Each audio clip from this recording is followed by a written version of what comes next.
भारत के सबसे छोटे और प्रतिष्ठित समुदाय में शामिल पारसी समाज की घटती आबादी को रोकने के लिए सरकार ने 2013 में एक योजना शुरू की थी, जिसके बारे में फायदे की बात के इस एपिसोड में हम आपको बताएंगे।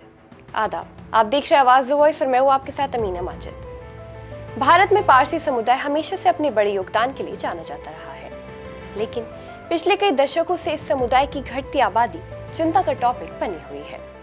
इसी चुनौती से निपटने के लिए केंद्र सरकार ने 2003 में जियो पारसी योजना शुरू की थी।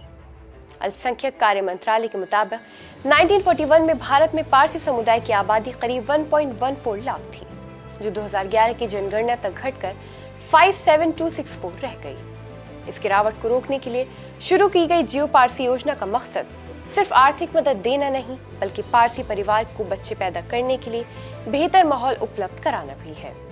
ये योजना 3 हिस्सों में काम करती है: चिकित्सा सहायता, सामुदायिक स्वास्थ्य और जागरूकता अभियान। चिकित्सा सहायता के तहत पारसी दंपतियों को बांझेपन के इलाज, आईवीएफ जैसी आधुनिक तकनीकों से जुड़ी जरूरतों के लिए आर्थिक मदद दी जाती है।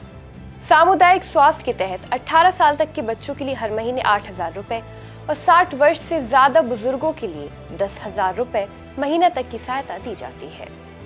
सरकार के मुताबिक 2020 से 25 तक के बीच इस योजना पर 17.64 करोड़ रुपए खर्च किए गए और इसी दौरान 232 बच्चों का जन्म हुआ।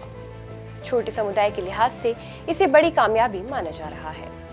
2025 में किए गए एक इंडिपेंडेंट स्टडी में भी योजना को अपने मकसद तक पहुंचने में प्रभावी बताया गया।